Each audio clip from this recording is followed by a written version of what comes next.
अस्सलाम वालेकुम dear students, उम्मीद है कि आप सब लोग खैरियत से होंगे। तो आज हम सेकंड ईयर का जो थर्ड चैप्टर है इंटीग्रेशन, उससे आज हम स्टार्ट करेंगे।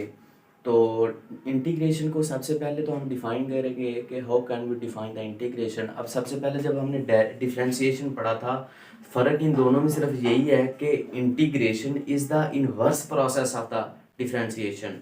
तो हम इसको डिफ़ाइन कर सकते हैं the inverse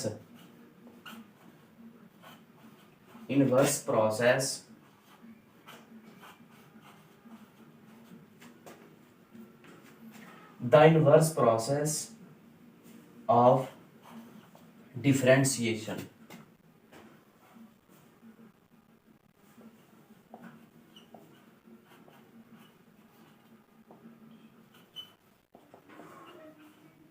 The inverse process of differentiation is called anti-differentiation or integration.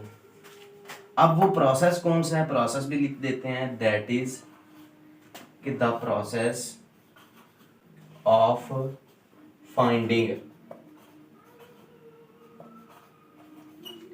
Such function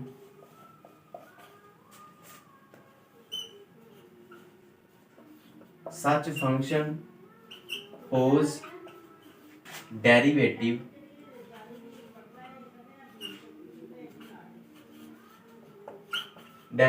is given is called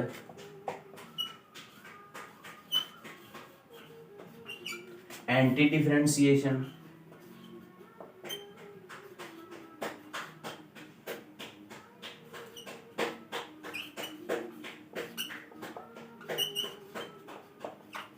or integration.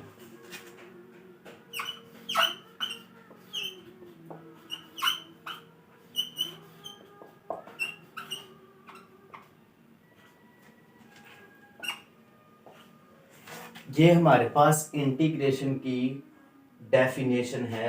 हम इंटीग्रेशन को डिफाइन कैसे कर सकते हैं? The inverse process of differentiation, that is the process finding such a function, कि उस function को find करना जिसका डेरिवेटिव हमें दिया गया हो। तो इस प्रोसेस को कहते हैं एंटी डिफरेंशिएशन और इंटीग्रेशन। तो अब इंटीग्रेशन को शुरू करने से पहले हमारे पास कुछ फार्मूलाज होते हैं। अब फॉर एग्जांपल हमारे पास जब हम डेरिवेटिव x का लेते थे तो x का डेरिवेटिव x के लिहाज से 1 होता था। अब इंटीग्रेशन जो है वो डेरिवेटिव का उल्टा है, तो इसलिए अब 1 जो था डेरिवेटिव x का, तो अब 1 की इंटीग्रेशन x होगी, बस इतना फर्क है। तो सबसे पहले वो फार्मूला चंद जो इस एक्सरसाइज में 3.2 में इस्तेमाल होंगे वो लिख लेते हैं।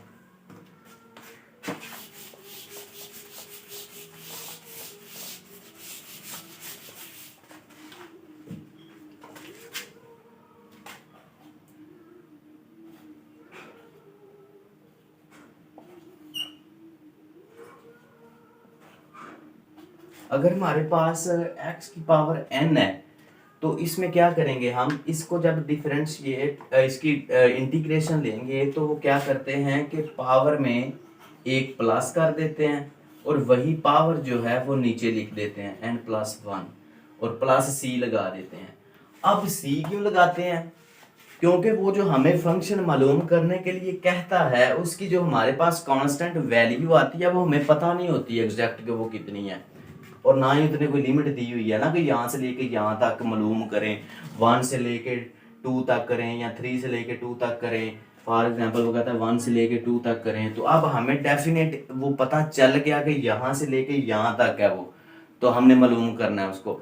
लेकिन इसमें उसने बताया नहीं हुआ, इसलिए हम प्लस सी लगाते हैं। हम कहते हैं कि पता नहीं कि वो वैल्यू जो आएगी हमारे पास एग्जैक्ट कौन सी होगी, ठीक है, कहाँ से लेके कहाँ तक हमने इसको मालूम करना है, इसलिए हम प्लस सी लगाते हैं। उसके बाद e की पावर x अगर आ जाता है d/dx, इसका अगर हमने इसकी इंटीग्रेशन लेनी है तो क्या करते हैं कि e की पावर x की e की पावर x ही इंटीग्रेशन होती है, ठीक है। और इसके साथ x के साथ जो होता है उसको नीचे लिख लेते हैं, तो 1 है, 1 लिखते नहीं 1, और इस फिर ये जो e है ना इसका नेचुरल लॉग ले लेते हैं, प्लस c लगा देते हैं। अब नेचुरल लॉग e जो होता है वो बराबर होता है 1 के, नेचुरल लॉग e बराबर होता है 1 के, तो यहाँ पे 1 लगाएंगे तो 1 ही आ जाएगा, तो ये आ जाएगा e की पावर x प्लस c, ये इंटीग्रेशन इसकी है। उसके बाद 1/x dx is equal to, अब इसकी इंटीग्रेशन कैसे लेंगे, इसकी इंटीग्रेशन होती है कि अगर फंक्शन का डेरिवेटिव ऊपर मौजूद हो तो फंक्शन का नेचुरल लॉग ले लेते हैं, बस इतना करना है। अब x है ना, x फंक्शन है, x का डेरिवेटिव होता है 1, 1 ऊपर मौजूद है ना, तो इसका मतलब है कि फंक्शन का हम नेचुरल लॉग ले लेंगे, natural log x plus c आ गया, ये इसकी इंटीग्रेशन होगी। उसके बाद अगर a आ जाता है कि a की power x dx is equal to, अब क्या करेंगे, a की पावर x की इंटीग्रेशन a की पावर x ही होती है। उसके बाद नीचे x के साथ जो होता है वो लिखते हैं, x के साथ 1 है, 1 लिख लिया। उसके बाद नेचुरल लॉग a ले लेते हैं, natural log a plus c, पहले हमने यहाँ क्यों नहीं था लिखा, क्योंकि नेचुरल लॉग e 1 के इक्वल होता है, a नहीं 1 के इक्वल होता है, इसलिए ये हमारे पास ये जो 9.3.2 है उसमें जो पहला क्वेश्चन है उसके चंद एक जुज जो हैं उनमें ये इस्तेमाल होंगे। तो एक्सरसाइज स्टार्ट करते हैं।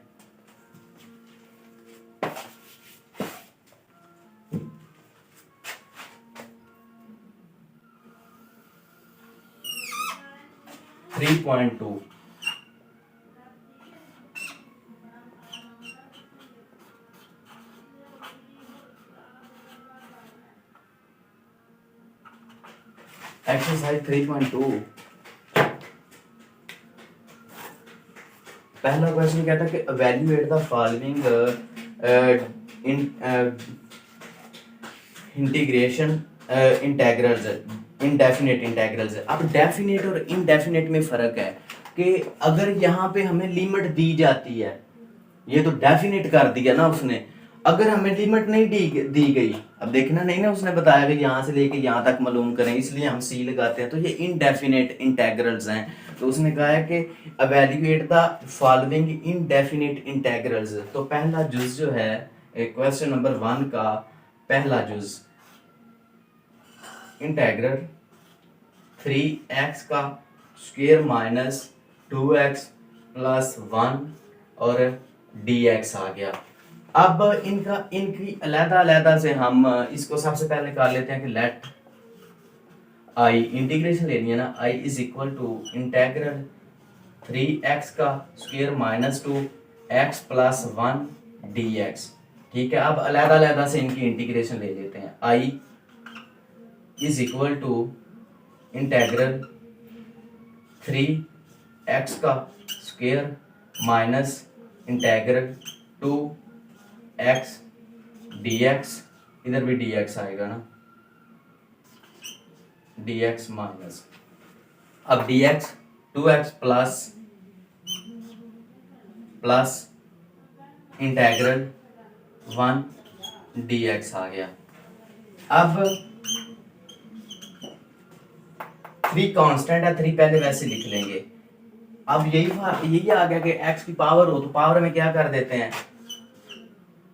एक प्लस कर देते हैं और वही पावर नीचे लिख देते हैं 2 प्लस 1 ये वाली, और माइनस आ गया, ये भी 2 कांस्टेंट है, 2 पहले आ जाएगा, तो x की पावर 1 है तो x की पावर में प्लस 1 किया और वही पावर नीचे लिख दी और प्लस। अब हमने पढ़ा था कि x का डेरिवेटिव 1 होता है तो 1 की इंटीग्रेशन x होगी, क्योंकि हमारे पास उल्टा है, इंटीग्रेशन डिफरेंशिएशन का उल्टा है। अब 1 की इंटीग्रेशन x प्लस c लगाएंगे, क्योंकि हमें उसने बताया नहीं कि इनडेफिनेट इंटीग्रल है ना, इसलिए हम प्लस c लगाते हैं। तो अब i is equal to 3x की पावर 3/3, तो -2x की power 2/2 plus x plus c, ये 2 से कैंसिल हो गया, ये 3 से कैंसिल हो गया, तो I is equal to x की पावर 3 माइनस एक्स का square plus x plus c. ये हमारे पास आंसर है। क्वेश्चन नंबर 1 का पहला जूस का जो आंसर था वो ये था।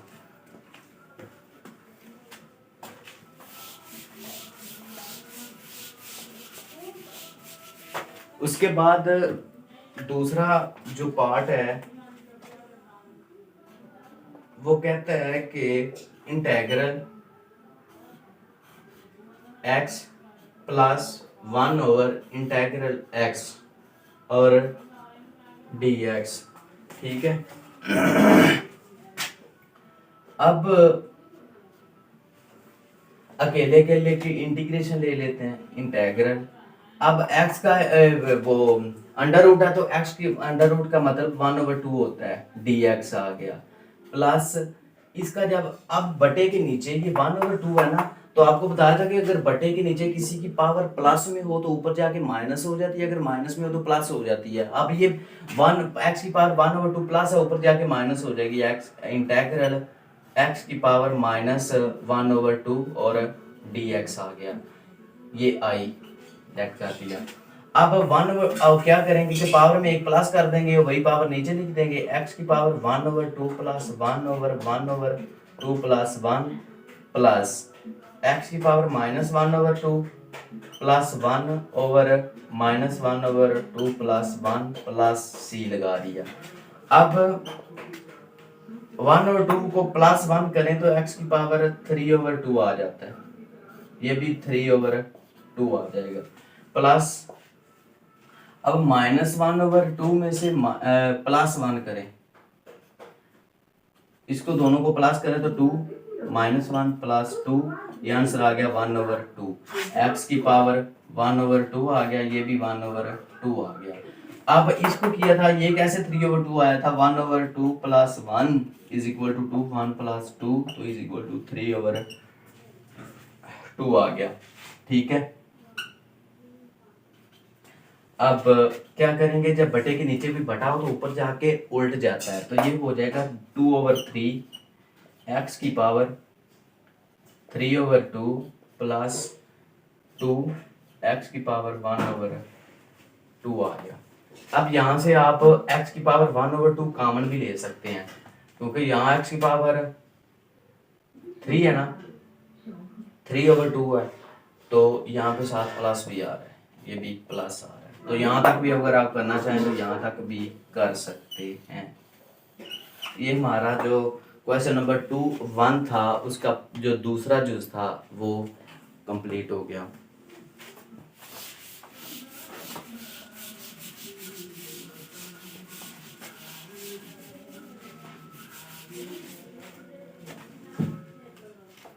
उसके बाद जो तीसरा जूस है